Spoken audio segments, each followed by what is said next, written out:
This is the world of company secretaries. On this channel, you can watch interviews with company secretaries across the world.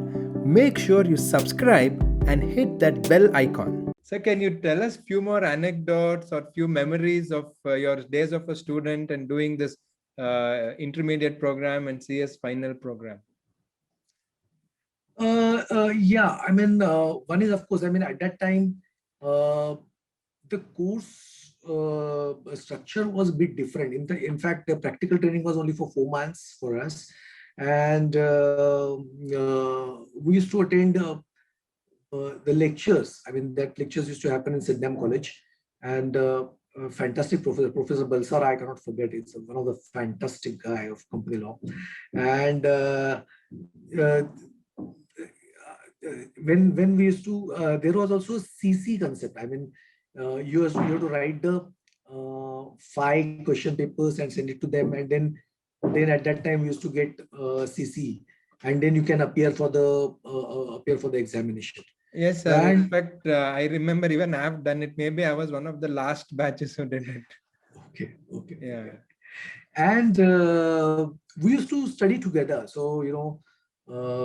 I used to go to the library in Fountain, sometimes David Sassoon or sometimes the other library, and we used to work together, study together. So group study, I think, really helps, because we used to do a preparation also. Then in CS, we used to do a lot many things by heart, particularly sections, and some of the, like, we had, of course, I mean, you just now also company law is in detail and plus other laws. So the paper pattern was a bit different, and therefore some of the section-wise study we used to do, and we used to ask each other. So there was a fun also, and we had a career together. And now most of my friends, they are holding a good position.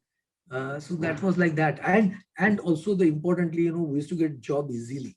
So this now for new generation, it is very difficult. You have to be very competitive.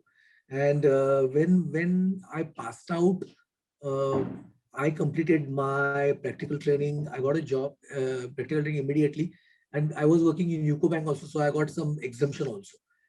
Okay. So Sir, you that was told it. about Uco Bank. So you started off your career actually as a cashier and you also worked with Yeah. other departments. Yes. So how was that experience? And from there, how did you make the transition? Yeah. So when it was like, when I, before even getting my mark sheet of BCom, I got a job in Uco Bank as a cashier. So it was like a clerical category. But then, when it helped me a lot, because being in the bank, the work pressure, like in the private company, it was not like that, and therefore I could manage my studies as well, and simultaneously I could handle many departments. Like I could handle bills department. I was at loans and advances department.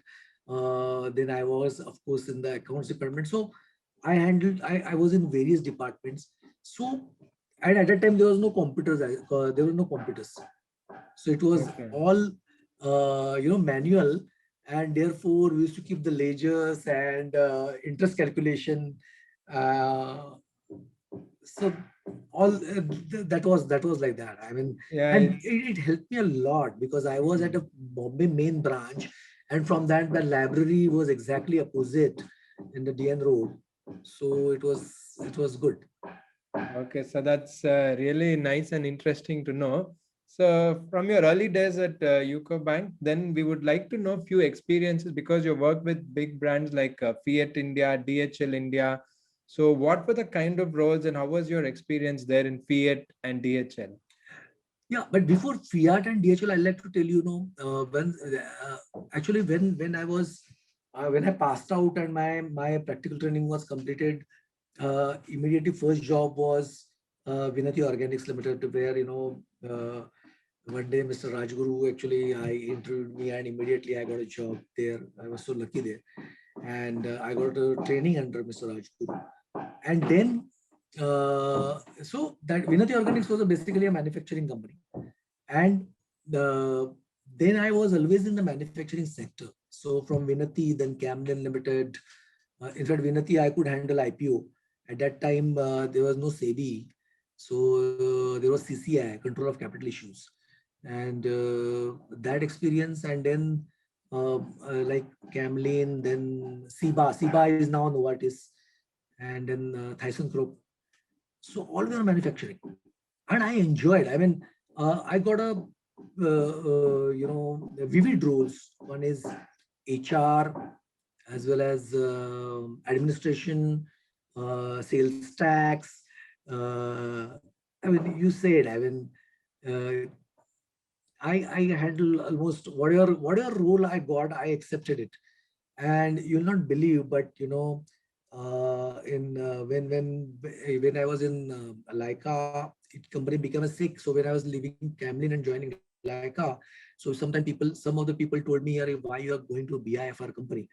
But I took it as an opportunity, and I learned a lot about BIFR, and then you'll not believe, but because of that BIFR tag, where people were afraid, and students were or any person said that why you're going from a good Camden listed company to Leica, which was Sick a company. What we would call a sick company. sick company, and why you're going. But then there was a good, in fact, I should tell everybody here, even if you join a company which is a sick, or which is not doing maybe well on the bourses, but then you get a good salary, you get a salary. It's not that people are not getting salary there. And I learned a lot there, and because of that, fiat, when it was a sick, it helped me. And Okay. that worked. Yeah, I think that is an interesting suggestion which you have made. It is not necessary that we should go to big brands, but there's lots to learn in a company which could be a sick company. In And fact, when you're asking this question, I'd like to tell you that first four companies I was is always listed, but later Hmm. on from SIBA CKD onwards, I always worked in unlisted companies. So Okay. yeah. I never worked in a listed company, and it was a private limited with limited shareholders, maybe two shareholders or four shareholders, and ThyssenKrupp two shareholders, Fiat two shareholders, SIBA maybe 100. So uh, in fact, then I could concentrate more. So compliance in respect of stock exchanges all stopped, and I started doing more of legal work. And my designation also started getting changed effective SIBA. So then I became a manager legal and company secretary, finally legal and company secretary. So that legal tag came in.